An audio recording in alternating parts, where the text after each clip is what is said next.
So this is my account, Harshvardhan. So April till this current financial year, if you will see, तो यहाँ पे realise मेरे account से PNL है 57.31 lakhs, unrealise -1.41 है. तो आप कभी मेरा अनरियलाइज ज़्यादा नहीं देखोगे, मैक्सिमम 1 और 2% ऑफ माई कैपिटल, क्योंकि मैं लॉसेस भी कट करते रहता हूँ, प्रॉफिट भी बुक करते रहता हूँ, क्योंकि साइडवेज मार्केट है. And this is my wife's account. So this is her Zerodha verified PNL, current FY, equity combined.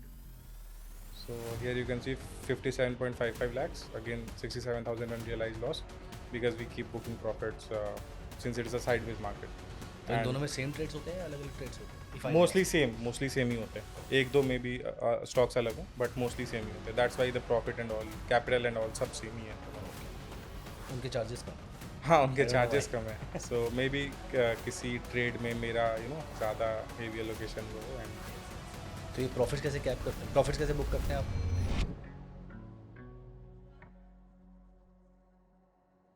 सो हर्ष, आप समझाते इतना अच्छा है, तो यहाँ पर मैं सीधा जंप करूँगा आपके बनाए हुए फ्रेमवर्क पे, जो बहुत ही एक्साइटिंग लग रहा है, क्योंकि आपने मुझे बैक स्टेज उसकी फुल फॉर्म बताई, जहाँ पर वो सब कुछ कवर कर रहा है. So what exactly is MSTRM framework? Okay.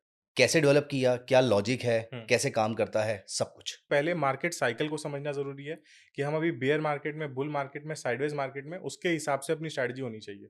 कि हमें बहुत अग्रेसिव जाना चाहिए अभी, या 40% ट्रेडिंग कैपिटल के साथ ही ट्रेड करना चाहिए, स्टॉप लॉसेस कितने लगाने चाहिए, ये सारी चीज़ उन पे डिपेंड करेगी कि आप मार्केट साइकिल में कहाँ पे हो, अभी बेयर में हो, बुल में हो, कहाँ पे हो. और इसका एग्जैक्ट फ्रेमवर्क क्या है, वो मैं अपने मार्केट साइकिल वाले पोस्ट में उसमें फ्रेमवर्क में इनकॉर्पोरेट करता हूँ. उसमें मैं बहुत चीज़ें देखता हूँ, जैसे निफ्टी गोल्ड रेशियो हो गया, क्योंकि मल्टी एसेट में भी थोड़ा डाइवर्सिफाई करना चाहिए आपको, क्योंकि हमेशा इक्विटी रिटर्न्स नहीं आएंगे. जैसे पिछले एक साल में आपने देखा गोल्ड सिल्वर से रिटर्न आए, मुझे लगता है यहाँ से एक साल में इक्विटी आउट परफॉर्म करना चाहिए based on Nifty gold ratio, जो मैं एनालाइज करता हूँ. देन आपका ROC इंडिकेटर है, रेट ऑफ चेंज इंडिकेटर, वो यूज करता हूँ. उससे पता चलता है कि कब बियर मार्केट एंड होने वाली है और बुल मार्केट स्टार्ट होने वाली है. उसको मैंने पूरा 20-25 साल बैक टेस्ट किया हुआ है, एंड इसकी एक्यूरेसी मतलब 100% है. ये आपको हमेशा ऐसा नहीं होगा कि एग्जैक्टली पिन पॉइंट डेट बता देगी आपको कि इस डेट से बॉटम बन जाएगा मार्केट का और इस डेट से टॉप बन जाएगा. बट एक रफ क्वार्टर आपको पता चल जाएगा कि इन 2-3 महीने, ये 2-3 महीने market is near the bottom, और ये 2-3-4 महीने हैं कि market is near the top. तो यहाँ पे आप थोड़ी पोजीशन हल्की कर लो, थोड़ा अग्रेसिव ट्रेडिंग ना करो, एंड देन जब बॉटम पे है, then you can go for long term investments and ride your winners. तो देन मार्केट साइकिल बस समझना ज़रूरी नहीं है, क्योंकि मार्केट साइकिल आप समझ गए कि चलो नेक्स्ट बुल रन स्टार्ट होने वाली है, अब मुझे लॉन्ग टर्म पोजीशंस बनाने हैं. बट किस इंडस्ट्री में बनाओगे आप, किस सेक्टर में बनाओगे? जैसे जो मोस्ट ऑफ द ट्रेडर्स या इन्वेस्टर्स बोल लो आप, पोस्ट कोविड के ही हैं, तो उनके रेलिवेंट ही एग्जांपल देता हूँ. जैसे जब कोविड खत्म हुआ, उसके बाद जो रैली स्टार्ट हुई, उसमें आप आपने देखा होगा, केमिकल एंड अडानी के स्टॉक्स, केमिकल स्टॉक जैसे अल्काइल अमाइन हो गया, दीपक नाइट्राइट, ये सब स्टॉक्स काफ़ी फेमस थे उस टाइम. बालाजी अमाइंस काफ़ी 10x 20x टाइप के रिटर्न दिए अगले 1-1.5 साल में. अडानी भी similar, Adani green and all भाग रहे थे.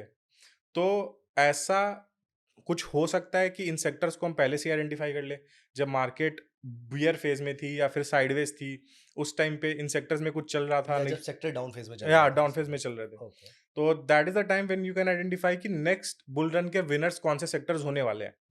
तो उसके लिए कुछ फ्रेमवर्क्स हैं. तो उस फ्रेमवर्क का यूज करके we can do sector analysis कि भाई कौन से सेक्टर अगले बुल मार्केट में चल सकते हैं. So M for market cycle हाँ, एज and for S sector for sector analysis. Analysis. Okay. Right. So then जो अगली बुल मार्केट आई, सेक्टर एनालिसिस क्यों इंपॉर्टेंट है, क्योंकि एक ही सेक्टर हर बुल मार्केट में नहीं चलता है. क्योंकि अब जो 2021 के आप सितंबर अक्टूबर से देखोगे, तो एक साइडवेज या बियर मार्केट थोड़ी स्टार्ट हुई, और फिर 2023 के मार्च तक चली, एंड उसके बाद मार्च से अनदर बुल मार्केट आई, जो जून से सितंबर 2024 तक चली. राइट. बट सितंबर इस 24 को हाई लगा था. हाँ, करेक्ट. बट जो ये नेक्स्ट वाली बुल मार्केट थी, जो आपकी 2023 मार्च से 2024 के सितंबर तक चली, इनमें केमिकल कंपनीज और अडानी परफॉर्म नहीं किए. इनमें solar stocks, power transmission stocks, ये सारी कंपनीज परफॉर्म की. तो इसके सेक्टर लीडर्स अलग थे, पिछली वाली बुल मार्केट के सेक्टर लीडर्स अलग थे, और जो अगली बुल मार्केट आएगी उसके भी अलग होंगे. और जनरली लोग क्या गलती करते हैं कि पुराने बुल मार्केट के लीडर्स को नेक्स्ट वाली बुल मार्केट में पकड़ के बैठे रहते हैं कि क्योंकि रिटर्न्स बन फोमो जाएगा, होता है कि वो क्योंकि पिछली बार फोमो मिस होता हो है गए पिछले थे, वाले इस में बार चले भी थे. मिस ना हो करेक्ट, जाए मिस हमसे. ना हो जाए. राइट. तो वो एक गलत स्ट्रेटजी है. आपको पता होना चाहिए इस बार कौन से सेक्टर लीडर्स होंगे, तो वो अपनी सेक्टर एनालिसिस में आती है. एंड जब उस सेक्टर के आप अच्छे स्टॉक्स आइडेंटिफाई करके उनमें ट्रेड करोगे, ट्रेड कर लो आप या फिर लॉन्ग टर्म इन्वेस्टिंग कर लो, देन आपके रिटर्न्स ऑटोमेटिकली मैक्सिमाइज़ होंगे। हुँ, क्योंकि वो स्टॉक्स खुद 5x 10x होने की पोटेंशियल रखते हैं, क्योंकि वो अच्छे सेक्टर में है, आप अच्छी मार्केट साइकिल में उनमें इन्वेस्ट कर रहे हो, जब मार्केट ऑलमोस्ट बॉटम पे है। देन सेक्टर भी आइडेंटिफाई कर लिया आपने, मार्केट साइकिल भी आप समझ गए। अब आता है टेक्निकल एनालिसिस, क्योंकि अब कौन-सा स्टॉक लें, किस टाइम पे लें, वो भी इम्पोर्टेंट है और कब एग्ज़िट करें, तो फिर ये सब टेक्निकल एनालिसिस का पार्ट है। तो ये सब चीज़ें मोर और लेस इंडिकेटर्स के ऊपर और मूविंग एवरेजेस के ऊपर आरएसआई का यूज़ करके, इन सब चीज़ों को यूज़ करके आप डिसाइड करते हो। देन टेक्निकल एनालिसिस के बाद आता है सबसे important part, which is risk management. Because without risk management आप प्रॉफिट बना लोगे 1 साल, 2 साल, तीसरे साल सारा खो दोगे। तो आपके पास एक प्रॉपर रिस्क मैनेजमेंट स्ट्रैटेजी होनी चाहिए। तो रिस्क मैनेजमेंट इसलिए मेरे हिसाब से one of the most important thing है, अगर आपको लॉन्ग टर्म सस्टेन करना है मार्केट्स में। Then comes last but not the least mindset, क्योंकि हर आप ट्रेडर हो या लॉन्ग टर्म इन्वेस्टर हो या मेरी तरह अपॉर्चुनिस्टिक ट्रेडर हो जैसा कि आपने कहा, तो माइंडसेट भी बहुत इंपॉर्टेंट है। मैंने बहुत ही पॉज़िटिवली कहा हाँ, था। हाँ, नहीं बिल्कुल, बिल्कुल। Right, I am taking it in a positive sense anyway. So mindset भी बहुत इंपॉर्टेंट है, बिकॉज़ माइंडसेट इसलिए क्योंकि मार्केट ऐसा नहीं होगा कि हमेशा स्मूथ चलेगी, you will have ups and downs. उसके लिए क्या करेक्ट माइंडसेट होना चाहिए आपके पास, हुँ, एंड उस माइंडसेट को आप कैसे इम्प्रूव करो, बिकॉज़ स्टॉप लॉसेस हिट होते हैं, टारगेट्स भी हिट होते हैं, उस टाइम कैसे अपने इमोशंस को कंट्रोल करना है। राइट माइंडसेट वो है कि आप डिसीजन लो अपने फ्रेमवर्क के हिसाब से। Correct, correct. फ्रेमवर्क से एंट्री करो, फ्रेमवर्क से एग्ज़िट करना करेक्ट। चाहिए। ठीक है, तो पहले हम सबसे पहले नंबर पे आते हैं हाँ, एम फॉर मार्केट साइकिल। हाँ। कैसे आइडेंटिफ़ाई करना है? एक ब्रॉडर आइडिया श्योर, कि श्योर, श्योर। क्या क्या आप देखते हो मार्केट साइकिल को लेकर? हुँ, आप चाहे करंट मार्केट के अकॉर्डिंग बता सकते हैं। Correct. I mean as long as we are not recommending a stock और समथिंग, हाँ, वी कैन हाँ। Talk about sure, anything sure, here. Sure, तो मार्केट साइकिल कैसे रिकमेंड आई मीन कैसे फाइंड आउट करते हैं, इस समय क्या चल रहा है, आने वाले टाइम में क्या हो सकता है? श्योर। छोटा-सा idea. So for that let's go to trading view. So trading view में मैं निफ्टी का ही चार्ट खोल लेता हूँ, Nifty 50 index. Then you have to go to indicators, and indicators में आप टाइप करो ROC, rate of change. Okay. Then ROC indicator आपका यहाँ नीचे आ जाएगा, राइट? देन आपको क्या करना है, इसकी सेटिंग्स चेंज करनी है। हुँ, so go to settings, then length keep it at 18, and time frame keep as 1 month, then click on OK। So आपके पास एक डॉटेड लाइन यहाँ बनी सॉरी आएगी। सॉरी टू हाँ, इंटरप्ट यू। हाँ। इसका मतलब क्या है जो हमने 18 किया, हाँ, मतलब पिछले 18 पीरियड्स का वो आरओसी देख रहा है। Correct, correct. एंड जो आपने टाइम पीरियड 1 मंथ किया, वो हाँ, आपने चार्ट का टाइम पीरियड 1 मंथ किया है नो, या नो, फिर आरओसी? आरओसी इंडिकेटर का। सो इसका मतलब ये हुआ, जैसे 18 मंथ्स का ये निफ्टी का रिटर्न देख रहा है, ठीक है, एक तरह से, ठीक है। कि अगर presently we are on 2nd November, right? So November sorry October 2025 से 18 मंथ्स पहले निफ्टी किस लेवल पे थी? ओके, ओके, एंड वहां से कितना रिटर्न दिया टिल अक्टूबर 31st 2025, वो ये इंडिकेटर आपको बताएगा, विच इज करेंटली शोइंग 13.79। तो आप अगर हम देखोगे। अगर हम इसको ऊपर हाँ, 1 डे चार्ट पे करें, तो भी इसका डेटा सेम रहेगा यहाँ पे? हाँ, इसका ये सेम रहेगा, ऊपर का चार्ट आप कुछ भी कर दो, फॉर एग्जाम्पल इसको 1 वीक कर दो आप, ये सेम रहेगा 13.79। Okay, okay, great. बिकॉज ये इसका अलग टाइम फ्रेम है एंड इस चार्ट का अलग टाइम फ्रेम है। Okay, okay, cool. ओके। सो अभी आप देख रहे हो, तो आरओसी इंडिकेटर बेसिकली आपको यही बता रहा है कि लास्ट 18 मंथ्स में निफ्टी ने क्या रिटर्न दिया। सो मेरा ये सिंपल सा ये फंडा है कि जब भी ये एक जीरो पे जो डॉटेड लाइन बनी आ रही है, तो हुँ, जब भी आरओसी इंडिकेटर जीरो के पास पहुंचता है, हुँ, that is the best time to go aggressive in equity and do your long term investments. अच्छा, एंड इसके पीछे का मैं रीजनिंग भी आपको समझाऊंगा, पहले रूल समझ लेते हैं। सो जीरो तो हो गई अपनी डॉटेड लाइन, यहाँ पे आना है तो अग्रेसिव होना है इक्विटी में, which is a good time to enter the market and go aggressive in market. एक लाइन आप ड्रॉ कर दो 45 के लेवल पे, और इसके पीछे का रीजनिंग भी समझाऊंगी, 45 एंड जीरो ही क्यों, ऐसे और कोई रैंडम नंबर क्यों नहीं। तो यहाँ पे 45 पे पहले एक लाइन ड्रॉ कर देते हैं, और जब भी 45 के अराउंड ये आरओसी इंडिकेटर पहुंचे, उस टाइम आपको इक्विटी को छोड़ देना है, मतलब इक्विटी को कम से कम एक्सपोजर कर दो आप। कैपिटल या तो अपना प्रिजर्व करने पे ध्यान दो, या फिर gold, depending on Nifty gold chart, उस टाइम गोल्ड का क्या बुलिशनेस है या नहीं, या फिर कॉर्पोरेट बॉन्ड्स, या फिर इन सब चीज़ों में जहाँ पे आपको 10 12 15% टाइप का रिटर्न मिल जाए, वहाँ सेफ एसेट्स में आप शिफ्ट कर जाओ रादर देन इक्विटी। तो जिस अगर इक्विटी ने पिछले डेढ़ साल में कुछ खास रिटर्न नहीं दिया हाँ, है, तो इसका करेक्ट। मतलब equity would have become kind of undervalued. Under is my valued, understanding correct? या एंड इसके पीछे की रीजनिंग ये है कि निफ्टी कंपनी, जो निफ्टी 50 कंपनीज हैं, उनकी ईपीएस ग्रोथ जनरली 12 to 14% रहती है ईयर ऑन ईयर। ठीक ठीक है, है? ठीक है। तो जनरली क्या होता है कि स्टॉक प्राइस जो है या फिर इंडेक्स का ही जो लेवल है, that is a slave of earnings for the correct, long term, correct. In the long term. जैसे हमने ईपीएस ग्रोथ वो समझा था। तो यहाँ पे क्या होगा कि 18 महीने में निफ्टी का जो ईपीएस है, वो 22% के अराउंड बढ़ जाता है, हुँ, करेक्ट? एंड निफ्टी ने रिटर्न दिए हैं 0%। 0%। इसका मतलब हो गया कि ईपीएस तो 22% बढ़ गया, हुँ, बट निफ्टी ने कुछ रिटर्न नहीं दिया। मतलब मार्केट हुँ। अंडर वैल्यूड होगी। Correct, correct. और अगर डबल दे दिया, हुँ, मतलब अर्निंग्स तो बढ़ी 22% ही, बट निफ्टी ने रिटर्न दे दिया 45%। इसका हुँ। मतलब मार्केट ओवर वैल्यूड होगी। तो हमें सेल वंडरफुल, करना है। अब इसको बैक वंडरफुल। टेस्ट करते हैं। तो ऐसे इसने यहाँ पे देखो आप, सितंबर अक्टूबर के अराउंड ये 45 के ऊपर चली गई थी, which was the market top. Perfect. ठीक है? अभी यहाँ पे आप देखोगे मार्च 23 में ये बोली थी बाय कर लो। करेक्ट, उसके बाद म मैसिव बुल रैली आई। करेक्ट। उसके पहले आप देखोगे यहाँ पे 45 के ऊपर गई, ठीक है? राइट। इस टाइम उसने बोल रहा है एग्ज़िट करो। आपकी ठीक है 4-5% की मेबी रैली मिस हो जाए। हुँ, हुँ, बट अल्टीमेटली आप देखोगे अगर आपने यहाँ एग्ज़िट करके हुँ, वापस यहाँ मार्च में भी खरीदा इक्विटी, तो हुँ। आपके यहाँ पे रिटर्न्स क्या लॉस हुए? 0। 0। सेम लेवल पे आप बाय कर रहे हो। आपका कैपिटल। 1.5 साल का टाइम बच गया। करेक्ट। तो आप भी ये इस टाइम पे अपना मनी कहीं और रोटेट करोगे, इवन गोल्ड में एफडी कर में रहते दोगे। तब भी 9% मिल जाता हमें वहाँ से। करेक्ट, गोल्ड में एग्ज़ैक्टली। भी कर देते, कहीं भी कॉर्पोरेट बॉन्ड्स में मिक्सचर राइट, में कर देते, राइट, 15-16% राइट, मिल जाता क्योंकि 1.5 साल का पीरियड है। राइट। देन इससे पहले भी आप देखो कोविड के टाइम ये चला गया था नीचे, तो यहाँ पे भी अगर आप बाई करते, देन यहाँ पे आपको कहीं सेल करना था। इससे पहले भी आप देखोगे मार्केट टॉप, सो यहाँ यहाँ के अराउंड इसने बोला था, देन यहाँ पे 45 की लेवल टच नहीं किया इसने, 42-43 ही रह गया। उसके बाद मार्केट थोड़ी कंसोलिडेट कर गई, तो फिर इसको फिर से फर्दर रनवे मिल गया निफ्टी को। एंड देन फिर वो कोविड के टाइम फिर वापस ज़ीरो आया, which was the time to add more. Hmm, hmm, hmm. And उससे पहले भी आप देखो तो सिमिलर है, यहाँ पे ये ज़ीरो के नीचे गया है लेवल, जो कि 2012 के अराउंड था, और यहाँ पे फिर उसने सेल करवाया एकदम टॉप पे। राइट। सो इसी तरह निफ्टी इंडेक्स की तरह मैं मेनली अभी small cap, micro cap companies में करता हूँ, क्योंकि वहाँ पे ग्रोथ पोटेंशियल ज़्यादा होती है। तो उसके लिए मैं स्मॉल कैप 100 इंडेक्स देखता हूँ, तो उसके लिए सेटिंग्स अलग होंगी।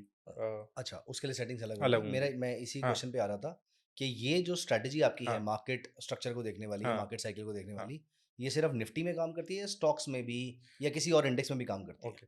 सो स्टॉक्स में काम नहीं करेगी, रीज़न बीइंग कि किसी पर्टिकुलर स्टॉक का ऐसा नहीं है कि ईपीएस ग्रोथ 12% या 14% फिक्स होगा। उस स्टॉक का ईपीएस में भी 100% से भी ग्रो कर सकता है और नेगेटिव में भी ग्रो कर सकता है। लेकिन अगर मैं ये देखूँ, हाँ, मैं अगर कोई ऐसा एल्गो रन कर दूँ या कहीं से हाँ, स्क्रीनर बना लूँ हाँ। कि ऐसी कौन से स्टॉक्स हैं जिन्होंने पिछले 3 साल में हुँ, 15% ईपीएस के रेट से ग्रो किया है, हाँ, लेकिन स्टॉक प्राइस सिर्फ़ 1 या 2 या 3% सीएजीआर से ग्रो किया है। हाँ। ऐसे स्टॉक्स को एक्यूमुलेट कर सकते हैं हम? ऐसे स्टॉक्स में दिक्कत ये आएगी कि क्या पता वो जो सेक्टर को बिलॉन्ग कर रही है, उस सेक्टर में ही कुछ नेगेटिव चल रहा हो, उसकी वजह ओके, से स्टॉक नहीं रिटर्न दे रहा है। But okay. क्योंकि Nifty is a wide basket of sectors, इसमें फाइनेंशियल्स भी हैं, आईटी भी है, फार्मा भी है, तो ऐसा नहीं हो कि सारे सेक्टर ही करेक्ट, फेल कर रहे हैं। करेक्ट, तो हो सकता है आईटी में कुछ, जैसे अभी एआई चल रहा है, ये वो चल रहा है, तो for a long period of time 7-8 years उसी कंपनी परफॉर्म ना करे, ऐसा पास्ट में भी हुआ है। ऐसे आप पेंट कंपनीज़ को ले लो, एशियन पेंट्स, ये पिछले 5-6 साल से कहाँ रिटर्न दिया है हुँ, उन्होंने, जबकि ईपीएस ग्रोथ हो रही है डिसेंट, मतलब। हुँ, बट क्यों? क्योंकि कंपटीशन काफ़ी आ रहा है, आदित्य बिरला ये वो, बहुत कंपटीशन आ रहा है, देन चेंजेस हो रहे हैं इंडस्ट्री में। तो इसलिए किसी सेक्टर पे या किसी पर्टिकुलर स्टॉक पे इसको ना लगाकर इंडेक्स लेवल पे लगाना चाहिए, because that is a wider basket and वहाँ पे ये काम करेगा। और इसके रूल निफ्टी स्मॉल कैप 100 के लिए क्या रहेंगे? इसके रूल ये रहेंगे निफ्टी स्मॉल कैप 100 के लिए कि ज़ीरो लेवल तो सेम है बाइंग के लिए, एंड सेलिंग हमारी 100 पे होगी। क्यों? ओके, क्योंकि वहाँ पे और टाइम फ्रेम भी हमारा 20 मंथ्स होगा, क्योंकि वहाँ पे वोलेटिलिटी ज़्यादा होती है। ओके। और दूसरी है कि ईपीएस ग्रोथ भी निफ्टी 50 के कंपैरिज़न में ज़्यादा है। ज़्यादा होती है, हाँ, राइट। तो उसकी वजह से ये सेटिंग्स चेंज होंगी। और आपका सेकंड था सेक्टर। या तो सेक्टर में आप क्या देखते हैं as in just may be 2 lines on okay. Sector?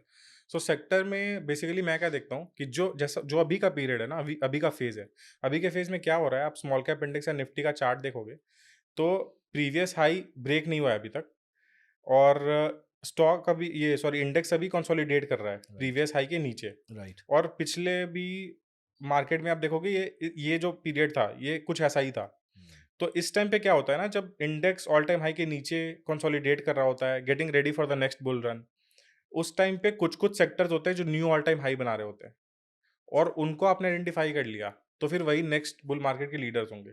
But उसमें 2 चीज़ें आपको देखनी है। एक तो उनका चार्ट चार्ट ऑब्वियसली आपको देखना है कि उनकी रिलेटिव स्ट्रेंथ अच्छी होनी चाहिए। हुँ, देन वो जो सेक्टर्स हैं, उनके जो स्टॉक्स हैं, वो अभी न्यू ऑल टाइम हाई बना रहे होते हैं, इंडेक्स ऑल्दो कंसोलिडेट कर रहा होता है। जैसे आप किसी भी ट्रांसमिशन कंपनी, सोलर कंपनी का चार्ट उठा के देख लो, या अडानी या केमिकल का चार्ट उठा के देख लो, एंड उनको उस पीरियड से कंपेयर कर लो आप।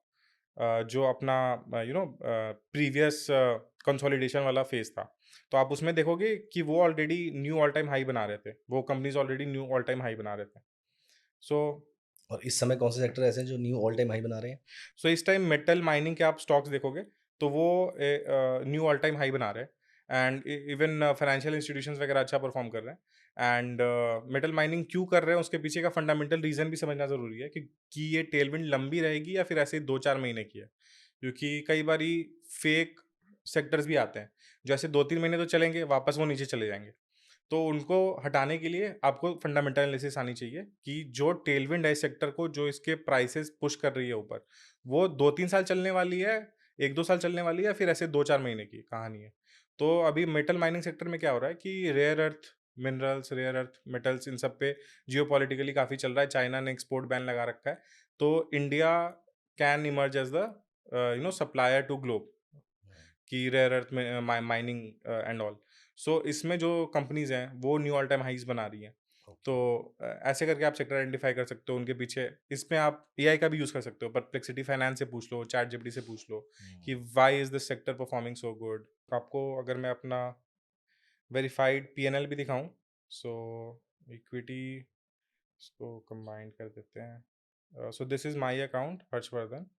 सो अप्रैल till this current financial year, if you will see, तो यहाँ पे रियलाइज्ड मेरे अकाउंट से पीएनएल है 57.31 lakhs, अनरियलाइज -1.41 है। तो आप कभी मेरा अनरियलाइज ज़्यादा नहीं देखोगे, मैक्सिमम 1 और 2% ऑफ माई कैपिटल, क्योंकि मैं लॉसेस भी कट करते रहता हूँ, प्रॉफिट भी बुक करते रहता हूँ, क्योंकि भी साइडवेज मार्केट है। And this is my wife's account. So this is her Zerodha verified PNL, current FY, equity combined. So here you can see 57.55 lakhs, again 67,000 unrealized loss, because we keep booking profits since it is a sideways market. तो इन And दोनों में same trades होते हैं या अलग-अलग trades होते हैं? If I may mostly ask? Same, mostly same ही होते हैं। ओके, एक दो में भी स्टॉक्स अलग हों, बट मोस्टली सेम ही होते हैं। That's why the profit and all, capital and all सब सेम ही है दोनों में। Okay, okay. उनके चार्जेस कम हैं? हाँ, उनके I don't know charges why. कम है। सो मे बी किसी ट्रेड में मेरा हाँ, हाँ, ज़्यादा हाँ। हेवी एलोकेशन हुआ हो। And yes, yes.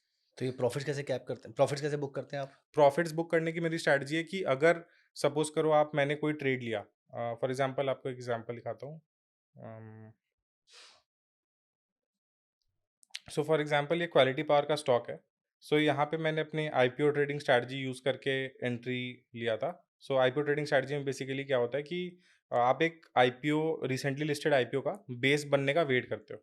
जब वो बेस कंप्लीटली फॉर्म हो जाता है, उसके बाद आप, जैसे बेस का मतलब क्या होता है पहले वो समझ लेते हैं। तो बेस का मतलब होता है कि या तो वो वीसीपी पैटर्न बनाएगा नीचे कहीं जाके, या फिर वो लिस्टिंग डे का जो भी हाई प्राइस है उसको ब्रेक करेगा विद गुड वॉल्यूम्स, एंड वहाँ पे आपकी एंट्री होती है। What is VCP pattern? So VCP is volatility contraction pattern. Okay. So ये बेसिकली मार्क मिनर विनी ने डिज़ाइन किया है। सो इसमें क्या होता है कि अगर मैं आपको समझाऊं, सो फॉर एग्जांपल ये कोई रेजिस्टेंस लेवल है स्टॉक का, hmm, hmm. Okay, and stock ने एक पुल बैक दिया। यहाँ पे stock reach here and gave a pullback, एंड ये पुल बैक लेट सपोज कुछ ये 100 है, and the stock reach to let suppose 50, मतलब वो 50% फॉल हो गया, या फिर मे बी 80 कर लेते हैं, तो 20% फॉल हो गया। ये लेवल 80 है। अगली बार जो फॉल होगा वो इससे कम ही पे रुक जाएगा। ओके, दिस में बी 90 और anything like anything above 80। Okay. Next time जब ये पुल बैक होगा तो इससे भी कम पे रुक जाएगा, and the this will setup will keep becoming tighter and tighter. हुँ, हुँ। तो इसके पीछे का लॉजिक क्या है कि जब भी पुल बैक आ रहा है, तो सपोज मार्केट की साइकोलॉजी समझते हैं कि पहले बायर्स तब इंटरेस्टेड हुए, हेवी बायर्स, जब ये स्टॉक 80 के लेवल पे पहुंचा, तब लोगों को लगा कि भाई ये स्टॉक सस्ता हो गया, या फिर वैल्यू बाइंग, सारे लोग वहां पे ट्रेडर्स, पुल बैक ट्रेडर्स सब पहुंच गए। नेक्स्ट टाइम स्टॉक की परसेप्शन इंप्रूव हो गई है, एंड दैट्स वाई बायर्स 90 के लेवल से इंटरेस्टेड हो गए। नेक्स्ट टाइम और भी जल्दी बायर्स एक्टिवेट हो जा रहे हैं 95 के लेवल पे ही, 99 के लेवल पे ही। तो दैट मीन्स कि स्टॉक की परसेप्शन इंप्रूव होते जा रही है, स्ट्रेंथ इंप्रूव होते जा रहा है, एंड सेलर्स घटते जा रहे हैं। तो अब बहुत कम सेलर्स बचे हैं जो इस लेवल पे सेल करेंगे। तो हुँ, अब जब भी ब्रेकआउट आएगा, so that will have a very good accuracy. So यहाँ पे भी आप देखोगे, सो एक हमारा वीसीपी पैटर्न आईपीओ बेस के प्राइस पे भी आप देखोगे तो बन रहा है। फॉर एग्जांपल यहाँ पे आप देखोगे कंप्लीटली काफ़ी टाइट होते जा रहा है, राइट। और यहाँ पे जब प्रॉफिट बुकिंग आई भी तो तुरंत ही सस्टेन वो हो गई। अगले दिन फिर ये विक नीचे आई, बट तुरंत बाइंग आ गई। उसके बाद अगर सपोज़ करो आपने यहाँ पे एंट्री ले ली इस दिन, हुँ, ब्रेकआउट के दिन, हुँ, तो अब आपका स्टॉप लॉस कैसे होगा? तो मैं तो 21 ईएमए यूज़ करता हूँ। तो अगर 21 ईएमए के जब तक नीचे ये स्टॉक 2 कंसेक्यूटिव रेड कैंडल्स नहीं देता है, I will ride the wave. तो अगर आपने यहाँ पे एंट्री बना ली, फिर यहाँ पे जाके ये स्टॉक ने 2 consecutive red candles below 21 EMA दी है, तो यहाँ हुँ, पे मैं एग्ज़िट कर जाऊँगा। ओके। बट अगर वापस विद गुड वॉल्यूम्स ये स्टॉक इसके ऊपर रिक्लेम करता है, तो फिर मैं वापस एंट्री भी बना लूँगा। सो मैंने यहाँ पर अगर एग्ज़िट ले ली, तो ऊपर 3-4% मैं खरीद लूँगा, जो कि मोस्ट ऑफ द लोग नहीं कर पाते हैं। हुँ, वो क्या देखते हैं कि यार इसको 800 पे बेचा था, वापस 820 पे क्यों क्यों खरीदूँ? खरीद लूँ? वापिस 800 और आएगा वो तब खरीद लूँगा। बड़ी रैली मिस कर जाते हैं, इसकी राइट, वजह से, वो 10-15 रुपए की वजह से। छोटे लालच की वज़ह से। छोटे लालच की वजह से। ऑल्दो रिस्क मैनेजमेंट इंपॉर्टेंट है, इसलिए हम यहाँ पे एग्ज़िट ज़रूर कर जाएँगे, बिकॉज़ वी डोंट नो कि ये स्टॉक वापस यहाँ पे आ जाए या इससे भी करेक्ट, नीचे चला करेक्ट, जाए। क्या करेक्ट, पता कुछ फंडामेंटल दिक्कत आ गई हो कंपनी करेक्ट, में, correct. Which you will know later, और जो बड़े इन्वेस्टर्स को पहले से पता चल गया है, एंड उसकी वजह से मतलब आपको रिस्क अवॉइडेंस के लिए ऑब्वियसली एग्ज़िट करना है राइट टाइम पे। बट ऐसा नहीं होगा कि 3-4% की वजह से आप बड़ी रैली छोड़ दो। तो हुँ, उसकी वजह से मैं वापस एंटर भी कर जाऊँगा, जैसे ये रिक्लेम करेगा विद गुड वॉल्यूम्स 21 ईएम। तो आप अपने हमेशा अपने सारे स्टॉक्स में 21 ईएमए का स्टॉप लॉस रखते हैं? उसके नीचे 2 कैंडल्स क्लोज़ होंगी हाँ। या 10% का स्टॉप लॉस रखते हैं? सो 10% इज़ द मैक्सिमम लिमिट। अच्छा, सो ईदर 21 ईएमए पे आ जाए वो पहले, या फिर 10% पे आ जाए। अगर मेरे 21 ईएमए का लेवल 10% से भी ज़्यादा गैप है उसमें, तो फिर मैं 10% का ही स्टॉप लॉस ले लूँगा। फिर आपका मन नहीं करता वेट करने का कि 21 ईएमए कटने का वेट कर लेते हैं? No, because that is my rule कि ये फ्रेमवर्क में है, because this has given me more returns, I have backtested it. तो उसके बेसिस पे मैंने बनाया कि भाई 10% ज़्यादा नहीं लेना है, बिकॉज़ जब लॉस ऑल टाइम हाई से काफ़ी ज़्यादा हो जाता है ना, हुँ, 15-20%, हुँ, तो उसको रिकवर करने के लिए उतनी ही ज़्यादा प्रॉफिट चाहिए होती है। अगर राइट। 20% का लॉस आपने ले लिया, हिट कर गया आपका पोर्टफोलियो, देन 25% का प्रॉफिट 25% चाहिए। आपको रिटर्न करेक्ट। चाहिए होगा उसके अंदर। So that is mathematically doesn't make sense. Okay, okay, great. Hmm, so market structure या मार्केट साइकिल, हुँ, सेक्टर हमने ढूँढ लिया, हुँ, टेलविंड्स वाला सेक्टर हमें चाहिए। करेक्ट। मार्केट साइकिल में हमने आरओसी को यूज़ कर लिया। हुँ, और रिस्क मैनेजमेंट में मैंने मैक्सिमम 10% या फिर ईएमए के नीचे 2 रेड डेली कैंडल्स, चार्ट पे रेड कैंडल्स रेड मुझे मिल कैंडल्स, जाएँ, करेक्ट। लेकिन दोबारा से उसमें बाय कर लेना है अगर वो हाँ। अच्छे वॉल्यूम अच्छा वॉल्यूम पे अच्छा वॉल्यूम। अच्छे वॉल्यूम मतलब लास्ट 5 डे का जो एवरेज वॉल्यूम है, उससे हुँ, ज़्यादा। ठीक है। उससे कोई एक एटलीस्ट, पॉजिटिव कैंडल मुझे मिल जाए हाँ, बस। 20% 30% ज़्यादा हो। ये आप एक टाइम पे बहुत सारे स्टॉक्स को ट्रैक करते रहते होंगे फिर इसका मतलब? या सो मैं अपना ट्रैकिंग लिस्ट बेसिकली क्या कैसे बनाता हूँ, मैं एक चित्तौड़गढ़ करके वेबसाइट है, हाँ, उस पे सारे आईपीओज़ आते हैं। तो ठीक है। आईपीओ बेस्ड ट्रेडिंग स्ट्रैटेजी के लिए तो एक अलग से वॉच लिस्ट बना रखा है आईपीओ के लिए। तो उसमें चित्तौड़गढ़ पे कोई भी आईपीओ आया, उसको मैंने फंडामेंटली बस ओवरव्यू लिया, आरएसपी थोड़ा बहुत पढ़ा, क्योंकि मैं फंडामेंटल एनालिसिस भी करता हूँ। तो आरएसपी पढ़ा, मुझे अगर सेक्टर अच्छी लगी, कंपनी अच्छी लगी, तो फिर मैं उसको अपने वॉच लिस्ट में डाल लेता हूँ आईपीओ वाले। अब हुँ, उसमें बेस बनने का वेट करूँगा, जब बेस ब्रेकआउट आएगा तब उसमें ट्रेड लूँगा, अपने रिस्क मैनेजमेंट रूल के हिसाब से। और अगर कोई स्टॉक आईपीओ के टाइम पर ऊपर ही खुला, तो आप क्या करेंगे? हाँ, सो आईपीओ के दिन मुझे बाई करना ही नहीं है। हाँ, जब आईपीओ के दिन जहाँ भी वो खुला, 20% ऊपर खुला, 50% ऊपर खुला, दैट डज़न्ट मैटर। उसके बाद जैसे कि ये था, ये कंपनी भी मेबी ऊपर ही लिस्ट हुई होगी। हुँ। वहाँ से फिर वो नीचे आई, बेस बनाया उसने, फिर जाके ब्रेकआउट दिया, तो मैं यहाँ एंटर आप ये करूँगा। मान के चलते हैं कि सारे स्टॉक जो ऊपर खुले हैं, वो एक हाँ, बार नीचे आएँगे वहाँ पर। हाँ, और नहीं भी आ सकते हैं, हो सकता है वो स्टॉक कंटिन्यूअसली ऊपर, ऊपर, ऊपर जाता रहे। तो कई बारी जैसे थोड़ा ऊपर जाके, जैसे आपको एक अटलांटा इलेक्ट्रिकल्स करके कंपनी, रिसेंटली इसमें ट्रेडिंग की है हमने। अटलांटा, ये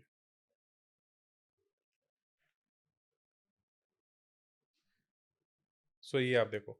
सो ये आईपीओ बस लिस्टिंग डे का हाई इसका यहाँ था। उसके बाद नेक्स्ट डे ये थोड़ा रेड रहा। अगले ही दिन इसने रिक्लेम कर दिया पूरा। तो इस दिन अपनी एंट्री बनती है।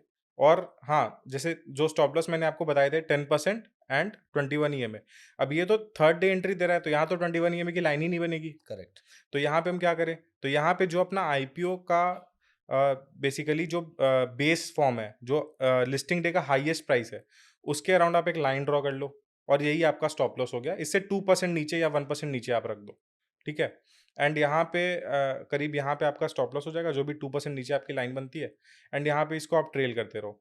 एंड जब तक आपकी फिर 21 डेज़ इसके हो जाएँगे, देन अब देखो आप 21 ईएमए की लाइन भी बन गई है। हुँ। तो अब इसको बस ट्रेल करना है आपको जब तक कि 21 ईएमए के नीचे 2 रेड कैंडल क्लोजिंग नहीं दे देती। Okay, wonderful, that's great. बहुत ही क्लैरिटी ऑफ द थॉट्स है आपकी। पिछले 1 साल में इक्विटी में बहुत लोगों का पैसा नहीं बना, हुँ। जो मतलब लॉन्ग टर्म वाले थे लेकिन और गोल्ड सिल्वर में बहुत बना है। हाँ, लेकिन गोल्ड सिल्वर में बहुत बना। मतलब कॉपर, निकल सारे मेटल्स के अंदर बहुत सारे, स्ट्रॉन्ग सारे। तेज़ी आई है। देन हैंग सेंग बीज़ मतलब चाइनीज़ हाँ, मार्केट में काफ़ी हाँ, अच्छी हाँ, रैली। बहुत अच्छी रैली आई है। सो अब तो मतलब ऐसा है ग्लोबल मार्केट है, यू कैन इन्वेस्ट एनीवेयर। आप इंडिया में रह के भी चाइनीज़ मार्केट का एक्सपोज़र ले सकते हो, हैंग सेंग बीज़ खरीद हुँ। सकते हो। तो there is a bull market somewhere, so वही वाली चीज़ पकड़नी है बस। So you are also coming up with a course on MSTRM on Upsearch? Yeah. थोड़ा-सा उसके बारे में बताइए प्लीज़। सो अगेन जो मैंने फ्रेमवर्क आपको बताया अभी एमएसटीआरएम जो कॉम्प्रिहेंसिव फ्रेमवर्क है। सो इस कॉम्प्रिहेंसिव फ्रेमवर्क को ही डिटेल में कवर करने के लिए we have launched a course with Upsearch on it's a great platform.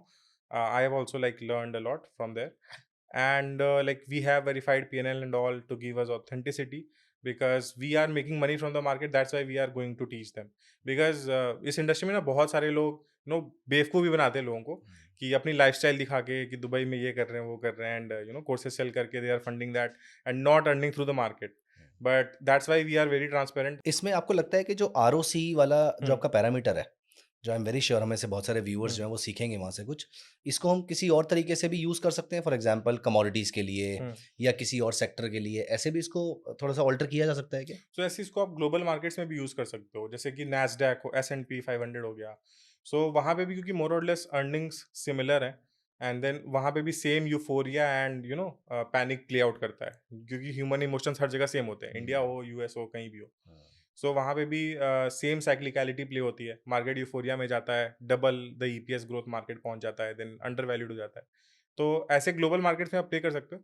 कोमोडिटीज़ का बहुत लंबी साइकिल्स होती हैं, तो वहाँ पे it is difficult to apply that, but हाँ, इक्विटी मार्केट में आप अप्लाई कर सकते हो ऑन इंडेक्स लेवल।